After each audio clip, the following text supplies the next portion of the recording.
I never thought I'd be that person, the one who crosses lines that can never be uncrossed. But here I am, telling you a story that started innocently and spiraled into something I couldn't control. My name is Julia, and I'm 32 years old. I've been married to David for almost 6 years. He's a hardworking man, a good provider, but lately, it feels like I'm invisible to him. I don't even know when it started, this emptiness in our relationship, but I know when I finally noticed it. It was a Sunday afternoon. David was at work again, glued to his deadlines while I sat at home alone. I was staring out of the window, scrolling mindlessly on my phone when a message popped up. It was from Aaron, my husband's best friend. "Hey Julia, just checking in. Everything okay?"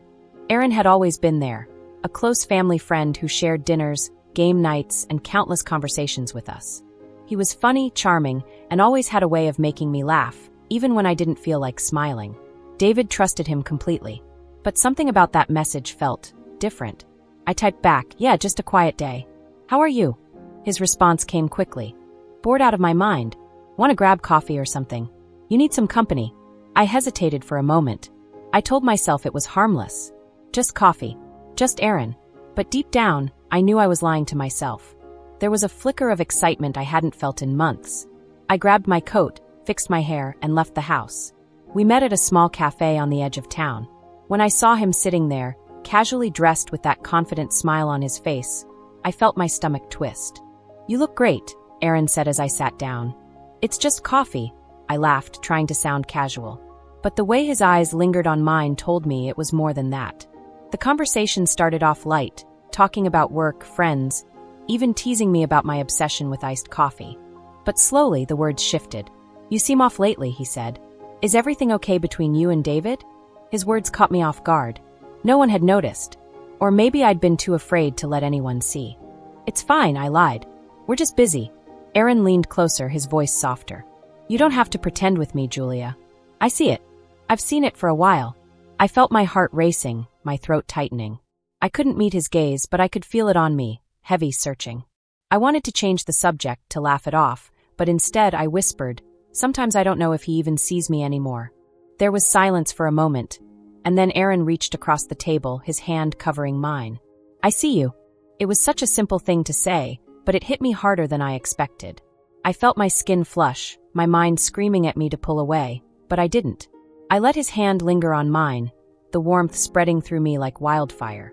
"I shouldn't be here," I said quietly, trying to stand. Aaron didn't stop me, but his voice followed me as I turned away. "You don't have to go back to being invisible, Julia." That night, I lay in bed beside David, who was already snoring softly. I couldn't stop thinking about Aaron's words, about the way he looked at me, like I was someone worth seeing. I closed my eyes, trying to push the thoughts away, but deep down, I knew something had been set in motion. Something I wouldn't be able to stop. The next day, I couldn't shake off the lingering thoughts about Aaron. I went about my usual routine, cleaning the kitchen, folding laundry, scrolling through my phone, but everything felt mechanical. Like I was just there. David was at work again, texting me a quick, "Busy day, I'll be late tonight," which I had come to expect. At around noon, my phone buzzed. It was Aaron. Still feeling invisible? I stared at the screen, my fingers hovering over the keyboard. I should have ignored him. I knew I should, but I didn't. "Maybe a little," he replied instantly. "Want to escape for a bit? Grab lunch." I paused. My heart raced as I stared at those words. It felt like an invitation to trouble, but I convinced myself it was just lunch. Nothing more. I typed back, "Where?"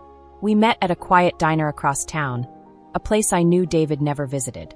When I walked in, Aaron was already there, a corner booth waiting for us. He smiled as I approached, his eyes warm and inviting. "You came," he said. "Just lunch," I replied quickly, more to convince myself than him. "Just lunch," he echoed with a smile, but there was something behind it, a knowing look that made my pulse quicken. We ordered sandwiches and coffee, but I barely touched my food. Aaron made me laugh like he always did, but in the quiet moments his eyes lingered on me too long, and I found myself holding his gaze.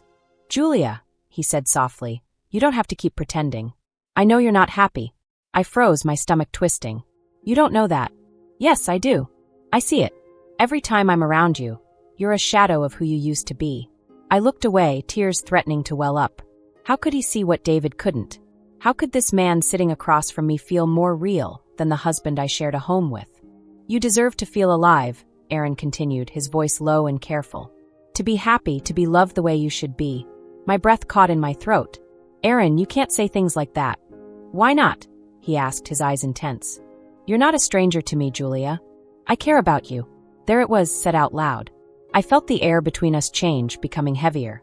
I should have told him to stop, to leave me alone, but I didn't. We finished lunch, and Aaron insisted on walking me to my car. It was a cold, breezy afternoon, and as I turned to unlock the door, he reached out, gently taking my arm. I froze, the space between us narrowing. Julia, he whispered. I looked up, meeting his gaze. He stepped closer, his hand sliding down to my wrist.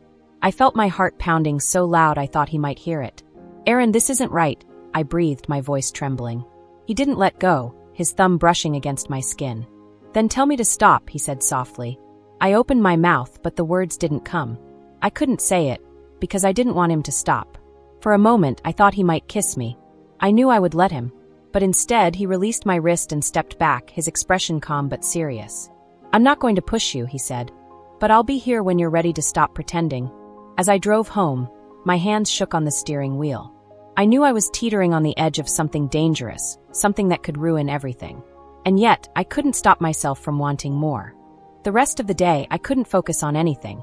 Aaron's words replayed in my mind like a song on repeat. You deserve to feel alive. I had tried to dismiss it, but deep down I knew he was right. When David came home that night, I was already in bed, pretending to be asleep. I heard the usual sounds, his keys on the counter, shoes hitting the floor, and the soft creak of the bedroom door opening. He climbed into bed without saying a word, and I lay there, staring at the ceiling. For the first time, his presence felt suffocating. The next morning, I woke up early. David had already left for work, leaving a note on the kitchen table. Gone early. Dinner plans. I crumpled the paper and tossed it in the trash. Plans. Like we were ticking boxes off a to-do list. My phone buzzed. Aaron again. You free today? I need some company. I hesitated. I knew meeting him again was dangerous, but I felt like a moth drawn to a flame. Before I could stop myself, I typed back. Where do you want to go? 2 hours later, I found myself in Aaron's car. He suggested we take a drive, just to get away for a bit. I told myself it was harmless, just two friends trying to escape their lives for a while. But the air between us felt different now, heavier with something unspoken. Aaron drove us out of town, down a winding road lined with trees that had started to shed their autumn leaves. It was quiet, almost peaceful, but I couldn't relax. My pulse quickened when he looked at me, that same intensity in his eyes. You seem nervous, he said, his voice soft. I shouldn't be here, I admitted, my voice barely above a whisper. He didn't argue. Instead, he pulled the car to the side of the road, where a small clearing overlooked a lake. The water was still, reflecting the gray sky above, and the only sound was the faint rustling of the wind. Aaron turned to me, his gaze steady. Julia, tell me to take you home, and I will. But if you stay, I need to know why. I looked at him, my heart pounding so hard it hurt. I don't know, I whispered honestly. I don't know. He leaned closer, his voice barely audible. I think you do. For a moment, I couldn't breathe. His hand reached out, his fingertips brushing against my cheek, sending a shiver through me. I should have pulled away, but I didn't. Instead, I closed my eyes, letting myself feel his touch, the warmth, the tenderness, the way it made me feel alive. Julia, he murmured, his voice shaking slightly. Tell me to stop. I opened my eyes and met his. He was so close now, his face just inches from mine. I can't, I whispered. The words were barely out of my mouth before his lips met mine. It was slow at first, almost hesitant, but when I didn't pull back, the hesitation melted away.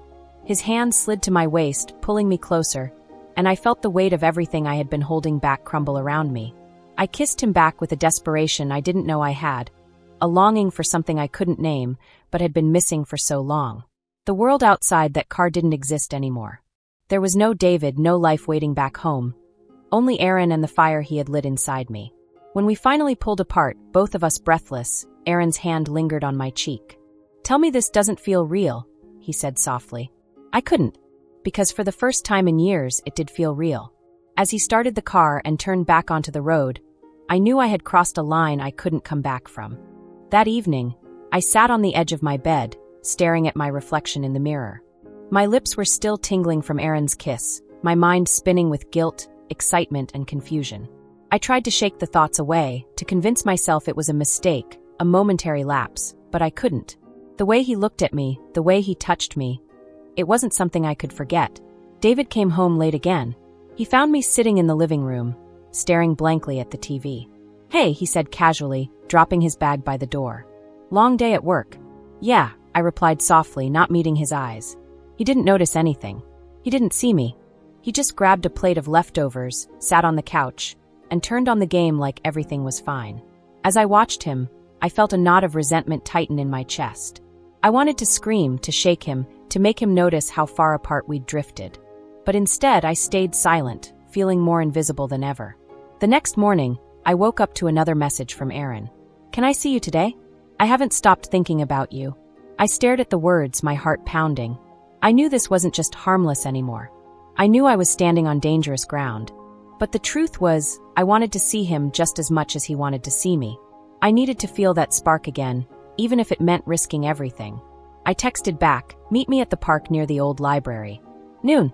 When I arrived, Aaron was already waiting, leaning casually against his car with his hands stuffed into his pockets.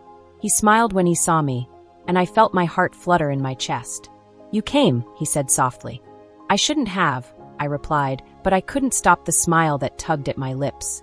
He stepped closer, his eyes searching mine. "Then why did you?" I didn't answer. I couldn't. Instead, I let him take my hand, his fingers intertwining with mine as he led me toward the walking trail. We strolled through the park, the leaves crunching beneath our feet. The air between us was thick with tension, but it wasn't uncomfortable. It felt like we were teetering on the edge of something that couldn't be undone, and neither of us wanted to step back. "Julia," Aaron said, breaking the silence. "I don't want to complicate your life, but I can't pretend anymore. I care about you more than I should." I stopped walking, my breath catching. "Aaron, this isn't right. You're David's friend." He took a step closer, his voice soft but firm. "I know, but I also know that you're not happy. You deserve more than this empty life, Julia.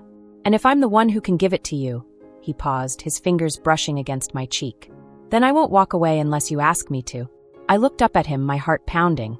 I wanted to tell him to stop, to walk away, but I couldn't. The truth was, I didn't want him to. I wanted him to stay. Without thinking, I closed the distance between us, my lips finding his again. The kiss was deeper this time, filled with every unspoken feeling we'd both been holding back. His arms wrapped around me, pulling me closer, and for the first time in years, I felt alive. I felt wanted. When we pulled apart, his forehead rested against mine, our breaths mingling in the cool air. "What are we doing?" I whispered, my voice trembling. Aaron smiled faintly, his thumb tracing my jawline.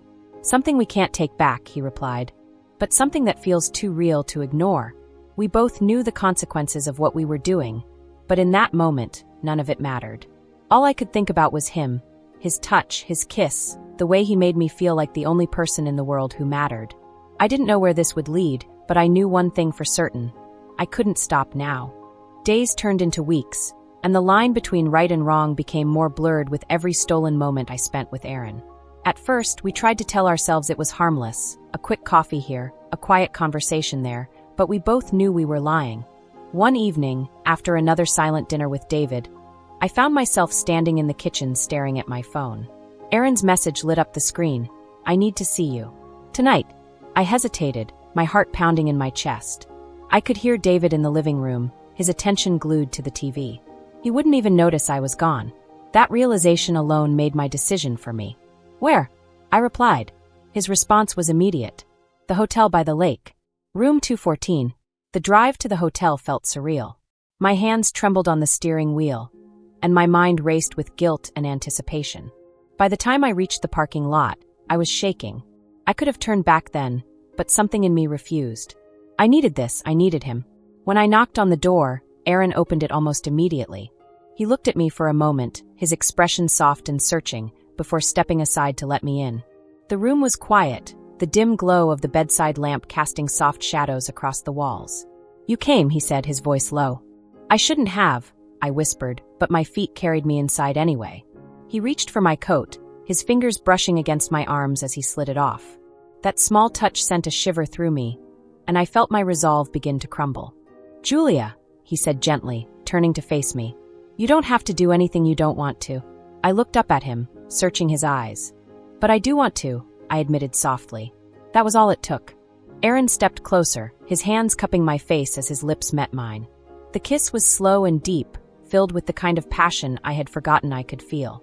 My fingers tangled in his hair, pulling him closer as the rest of the world faded away. He led me to the bed, his movements careful but deliberate, as though afraid I might change my mind. But I didn't. I couldn't. As his hands explored my body, every doubt, every ounce of guilt, melted away under the weight of his touch. I had never felt this alive before, like every nerve in my body was awake for the first time. When it was over, we lay tangled together in the sheets, the sound of our breathing filling the room. Aaron's arm was draped over me, his fingers tracing gentle circles along my bare shoulder. I closed my eyes, trying to hold on to the moment for as long as I could. "You're incredible," he murmured, his voice low and sincere. I smiled faintly, but as the reality of what we'd done began to settle in, my chest tightened. "What happens now?" I asked quietly, my voice trembling. Aaron sighed, his fingers stilling. "I don't know," he admitted. "But I don't want to lose you, Julia. Whatever this is, it's real." I wanted to believe him. I wanted to hold on to the connection we'd found, even if it meant walking a path I knew was dangerous. But as I lay there in the dark, wrapped in his arms, I couldn't silence the small voice in the back of my mind whispering that we were heading towards something we couldn't undo. When I finally pulled myself out of bed, Aaron watched me quietly as I dressed. "Are you okay?" he asked softly. I nodded, forcing a smile. "I'm fine." He reached for my hand, pulling me close one last time before I left. "I'll see you soon," he said, his lips brushing my forehead. The drive home felt longer than ever. The guilt I'd pushed aside came rushing back, crashing over me like a wave. When I walked through the front door, David was still awake, sitting on the couch with his laptop open. He looked up briefly, offering me a faint smile. "Hey," he said. "You were out late. Everything okay?" "Yeah," I replied, forcing my voice to stay steady. "Just ran some errands." He nodded, already turning back to his screen. He didn't ask questions. He didn't look at me long enough to see the truth written all over my face. As I climbed into bed that night, my body still humming from Aaron's touch, I realized something that terrified me. I had crossed a line that I couldn't uncross, and no matter how hard I tried, I didn't want to. The days that followed felt like a double life. At home, I pretended everything was normal. Dinners with David, polite conversations that barely scratched the surface of our crumbling marriage. But in my mind, I was somewhere else. With Aaron, we started seeing each other more often. A quick coffee turned into hours spent talking in his car, parked in empty lots where no one would see us. Simple walks turned into moments of stolen intimacy. I would tell David I was meeting a friend or running errands, and each time I walked out of the house, my heart raced. I knew this couldn't last, but I couldn't stop. One afternoon, Aaron texted me, "Meet me at the cabin." The cabin was his family's vacation home, hidden deep in the woods. It was remote, quiet, and private, the perfect place to hide from the world. I hesitated for a moment, my thumb hovering over the keyboard, but I knew what I wanted. "I'll be there." I told David I was visiting my sister, a lie that rolled off my tongue too easily. I packed an overnight bag, throwing in clothes and a book I knew I wouldn't read. The drive out to the cabin felt endless, the narrow roads winding through trees that seemed to close in on me. But when I finally arrived and Aaron opened the door with that familiar smile, every doubt melted away. "You made it," he said, pulling me inside. The cabin was warm and inviting, the fire already crackling in the stone hearth. Aaron had prepared dinner, something simple but thoughtful. And for a moment, it felt like we were the only two people in the world. "Are you sure about this?" he asked, his voice soft as we sat by the fire. I looked at him, my heart pounding. "I'm here, aren't I?" That was all he needed. He reached for me, his lips capturing mine in a kiss that sent shivers through my body. This time, there was no hesitation, no guilt tugging at the edges of my mind. I wanted this. I wanted him. Aaron led me to the bedroom, the light from the fire flickering against the walls. As he undressed me slowly, his hands tracing every inch of my skin, I felt like I was being seen for the first time. Every touch was deliberate, every kiss igniting something inside me that had been buried for so long. We spent the night wrapped in each other, the outside world disappearing completely. His body against mine felt like a promise, a reminder that I wasn't invisible, that I could still feel, still crave, still be. When I woke up the next morning, the sun was streaming through the window. Aaron was lying beside me, his arm draped over my waist. For a moment, I allowed myself to believe this was real, that we weren't sneaking around, that there were no consequences waiting for us outside this cabin. But reality always finds a way back in. As I was making coffee, Aaron's phone buzzed on the kitchen counter. Out of habit, I glanced at the screen. It was a message from David. "Hey man, you around this weekend?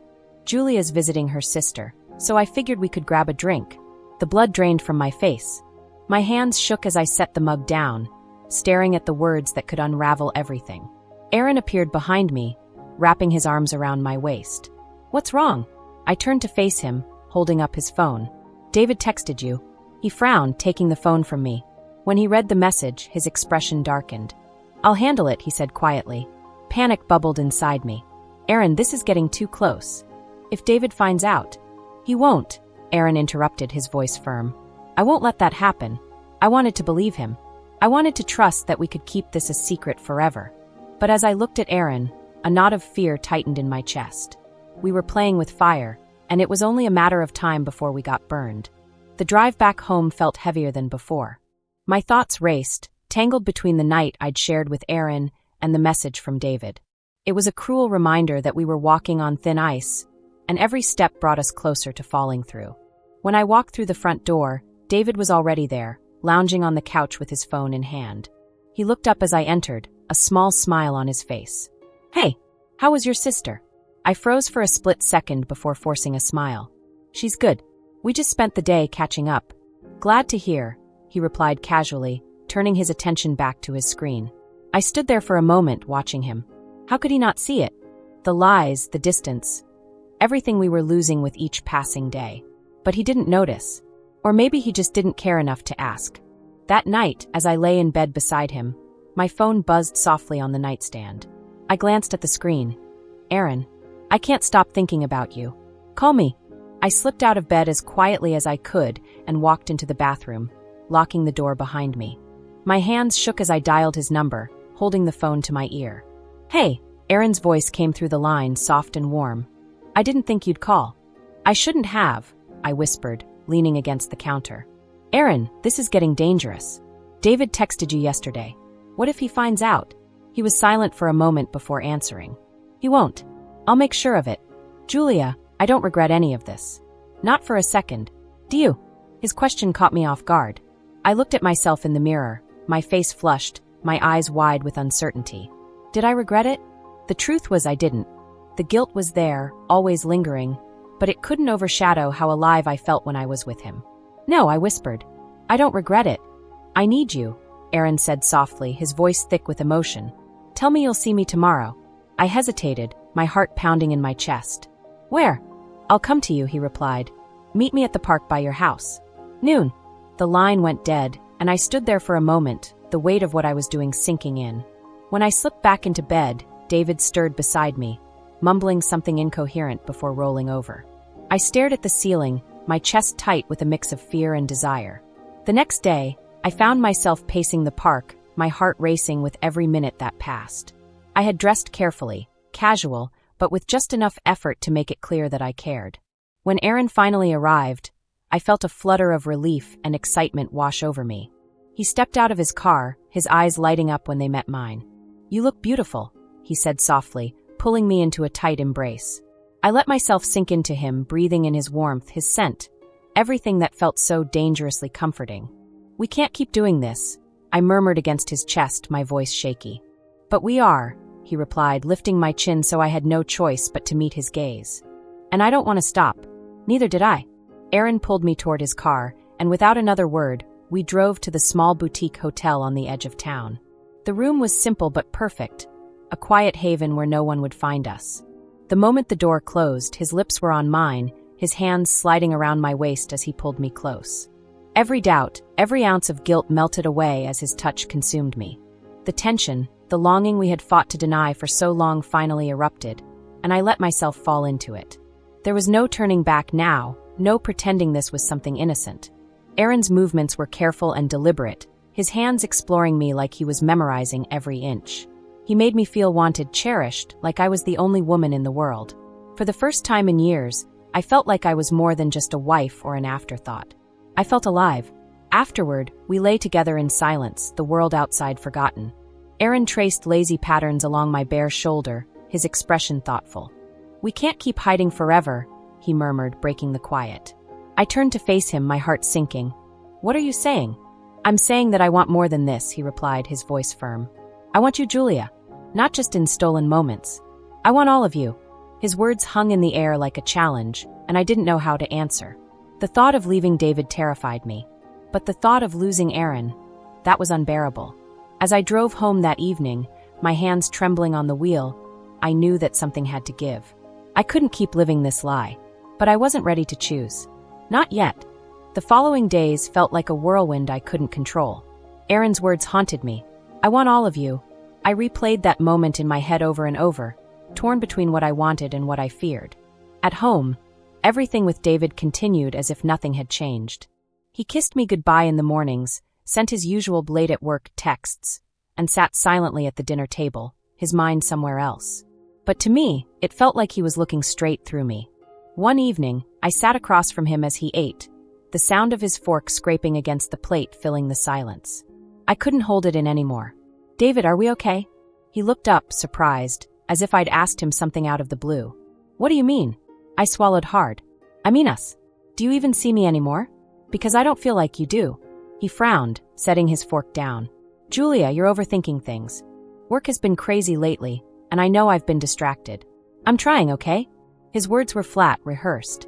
I wanted him to fight for me, to notice how lost I felt, but instead, he just looked tired. "Okay," I said softly, though I didn't mean it.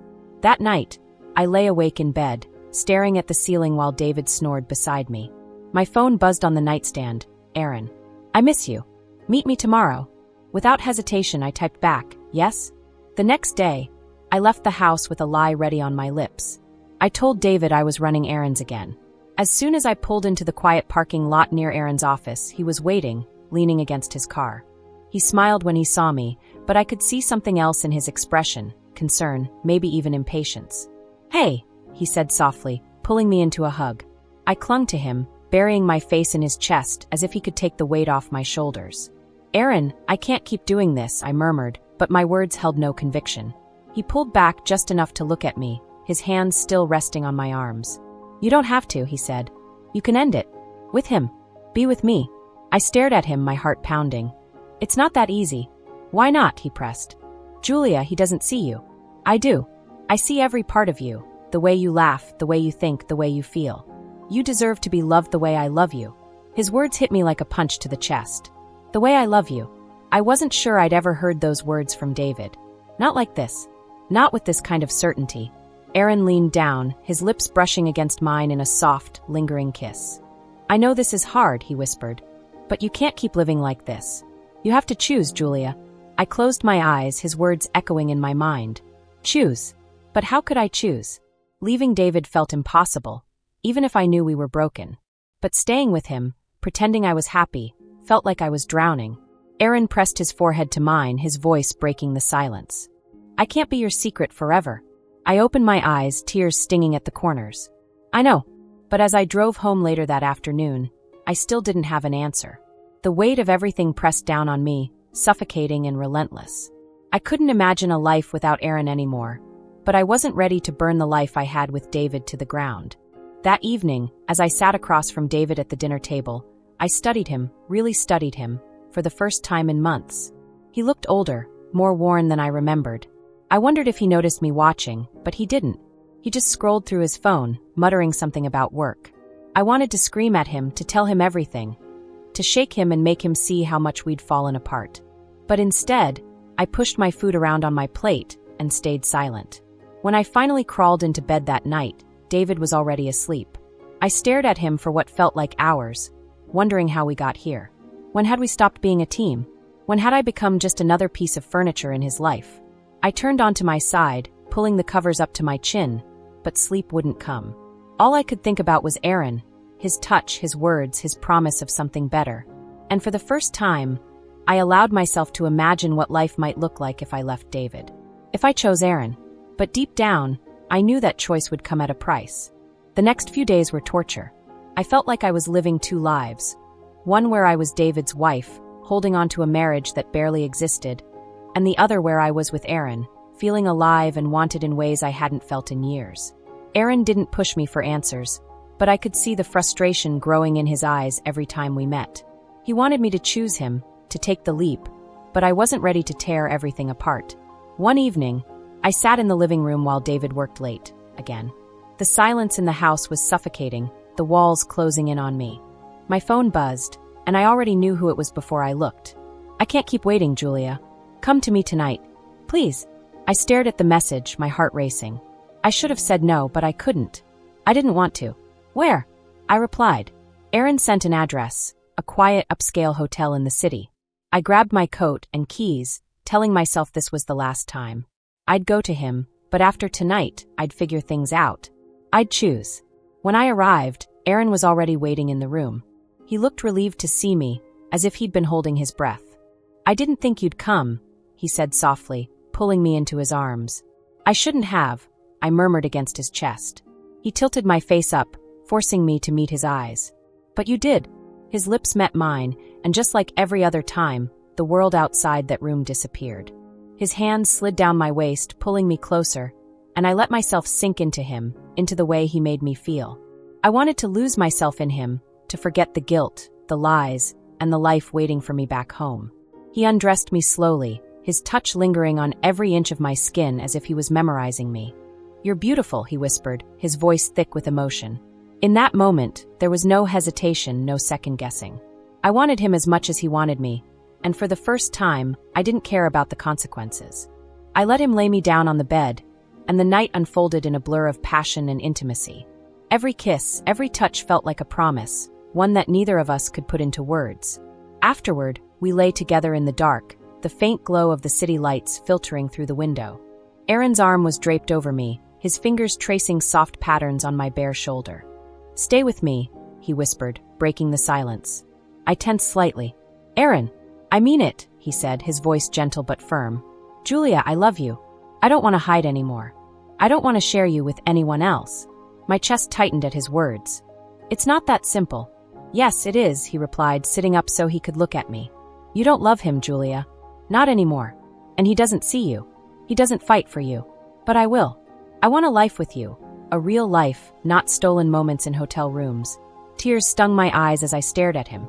I wanted what he was offering, more than anything. But walking away from my marriage, from the life I'd built with David, felt impossible. "I need time," I whispered, my voice shaking. Aaron sighed, his expression softening. "I'll give you time, Julia. But not forever. You need to decide what you want, who you want, before we both lose everything." He pulled me back into his arms, and I clung to him like he was the only thing keeping me from falling apart. I didn't want to think about the choice I had to make. I just wanted to stay there, wrapped up in him, for as long as I could. But as I drove home early the next morning, the weight of everything I was about to lose pressed down on me. When I walked into the house, David was already awake, sitting at the kitchen table with a cup of coffee. "Where were you?" he asked, his tone calm but pointed. I froze, my heart stopping. I couldn't sleep, I lied quickly. "I went for a drive." David studied me for a moment, his gaze searching. "You've been acting strange lately. Is there something you're not telling me?" His question hit me like a punch to the gut, but I forced myself to stay calm. "No, of course not," I said softly. "I'm just tired, that's all." He nodded slowly, but I could tell he wasn't convinced. As I walked upstairs, I realized something David might not have noticed before, but now he was starting to see the cracks. I was running out of time, and soon I would have to decide. The morning felt heavier than any before. I sat at the kitchen table, staring at my coffee as David shuffled around the house, getting ready for work. My mind was a mess, Aaron's words, David's suspicions, and the weight of the choice I could no longer avoid. As David grabbed his keys, he paused, looking at me longer than usual. "You're not okay, Julia. I can see it." His words stung. I wanted to confess everything right then, to lay it all out and let the pieces fall where they may. But the guilt choked me and I couldn't speak. "I'm fine," I lied. He sighed, shaking his head before heading out the door. As soon as I heard the car pull away, my phone buzzed. "Aaron, I can't wait anymore. You need to choose. Meet me at the cabin tonight." I stared at the message, my hands trembling. This was it. I couldn't keep living like this, lying to David, sneaking around with Aaron, and pretending I wasn't slowly falling apart. Something had to give. That evening, as the sun dipped below the horizon, I drove out to the cabin. The trees felt darker this time, the road more twisted and ominous. My chest tightened with every mile, but I didn't turn back. When I arrived, Aaron was waiting for me on the porch, his expression serious. "You came," he said softly, his voice calm but expectant. I nodded, stepping out of the car. My legs felt weak as I approached him, and I hated the tears already welling in my eyes.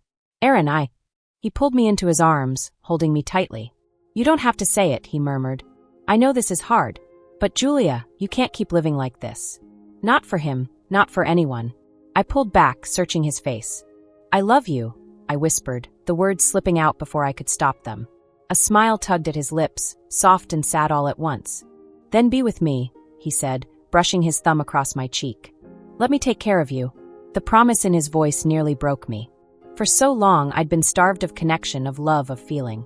But leaving David, walking away from the life we had built, felt like tearing myself in two. Aaron kissed me gently, his touch filled with tenderness. "You're stronger than you think, Julia. You don't have to stay somewhere you're not seen. You deserve to be loved." As his words sank in, something inside me shifted. I couldn't keep lying, to David, to Aaron, or to myself. I had to face the truth, no matter how painful it would be. When I returned home later that night, David was waiting for me. He was sitting at the kitchen table, his face pale and his eyes dark with something I couldn't read. "Where were you?" he asked quietly, his voice steady but strained. My heart stopped. He knew. I set my bag down, my hands shaking. "David, we need to talk." His expression hardened, and he leaned back in his chair, crossing his arms. "Talk about what, Julia? The lies? The late nights? Or about him?" I froze, the air rushing from my lungs. "David, don't lie to me anymore," he snapped, his voice cracking with emotion. "I'm not blind, Julia. I just wanted to believe you wouldn't do this to me. To us." Tears streamed down my face as I sank into the chair across from him. "I'm so sorry," I whispered. "I never meant to hurt you. But I can't keep pretending. We've been broken for so long, and neither of us wanted to see it." David looked away, his jaw tight. "Do you love him?" The words hung in the air, heavy and unrelenting. My chest ached as I whispered, "Yes." He exhaled shakily, running a hand through his hair. "Then go," he said softly, his voice barely above a whisper. "If he makes you happy, then go." I couldn't speak. I wanted to say something, anything to make it better, but there was nothing left to say. I had broken him. I had broken us. The next morning I packed my things. The house felt cold and empty as I walked through it one last time, memories flooding back with every step. When I reached the door, David stood in the living room, watching me. "Take care of yourself, Julia," he said quietly. "You too," I replied, tears slipping down my cheeks. As I closed the door behind me, I felt like I was leaving part of myself behind. But I knew this was the right choice for both of us. Aaron was waiting for me at the cabin. When he saw me pull up, relief washed over his face, and he opened his arms as I ran to him. "You're here," he said, holding me tightly. "I'm here," I whispered. For the first time in years, I felt like I could breathe. There would be pain and consequences to face, but I was no longer trapped in a life where I felt invisible. I had chosen something real, something that made me feel alive. And for now, that was enough.